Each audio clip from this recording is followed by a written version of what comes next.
Commentator ng FIBA hindi makapaniwala sa naging game-tying 3-point shot ni Justin Brownlee. Rinig na rinig nga ang tira na ito ni JB sa buong mundo. At ang mga naging comment nga ni Coach Tim Cone sa post-game interview tungkol kay Brownlee at Kevin Cambao, ating talakayin sa video na ito. Nanalo nga kaninang madaling araw ang Gilas Pilipinas sa qualifications papasok sa quarterfinals, kung saan nakalaban nga nila ang host country na Saudi Arabia. Grabing intensity nga ang game na ito na umabot pa sa overtime. Naging best player nga para sa Gilas Pilipinas ay si Justin Brownlee na nakapagtala ng 29 points, pero wala na nga mas bibigat pa sa naging clutch 3-point shot ni JB sa late seconds ng 4th quarter para isend ang game sa overtime. Pati nga itong mga commentator ng FIBA ay hindi makapaniwala sa naging tres na yan ni JB.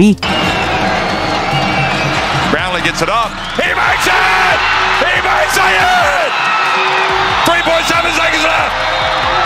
That is why you foul! Hindi na din nga na-sorpresa pa si Coach Tim Cone sa naging clutch basket na yan ni Justin Brownlee dahil paulit-ulit na nga niya ito nasaksihan, mapahinebra man yan o sa Gilas Pilipinas. They posed a lot of problems for us, and by all rights they had the game won, except for the guy sitting to my right hits the big shot, and if you know his history, that's not unusual. He's been hitting big shots. You know, I'm his coach and his club team. When we played in the Asian games, he was hitting big shots all the time. So this is nothing foreign to Justin.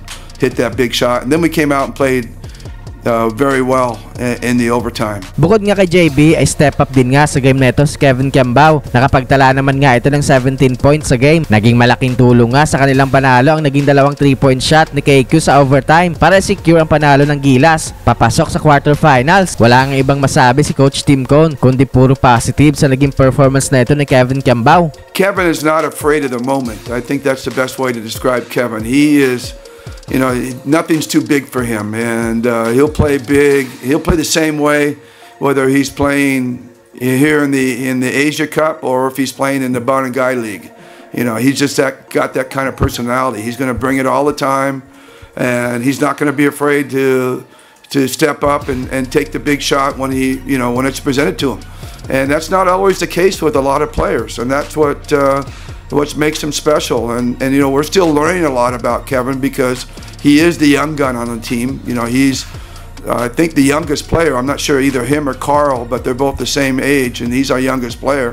So he's, you know, battling for his position, and he's battling for his minutes, and he just keeps wowing us. So he's winning those battles. Isa din nga sa naging malaking tulong sa panalo ng Gilas kontra sa Saudi Arabia ay si AJ Edu na nakapagtala din nga ng 17 points. Naging malaking impact nga ang kanyang inside presence, mapa-opensa man yan o sa depensa. Nagkaroon din nga ito ng dagger 3-point shot sa overtime para hindi na bigyan pa ng pag-asa ang Saudi Arabia na makabalik sa game. Ngayong pasok na nga sa quarterfinals ang Gilas Pilipinas ay makakalaban nga nila ang wala pang talo sa FIBA Asia Cup. Eto nga ang Team Australia. Bukas nga ng 7 PM ang nakatakdang schedule ng kanilang laban, kaya atin ngang suportahan ang Gilas Pilipinas kahit na sobrang dihado nila sa game na ito.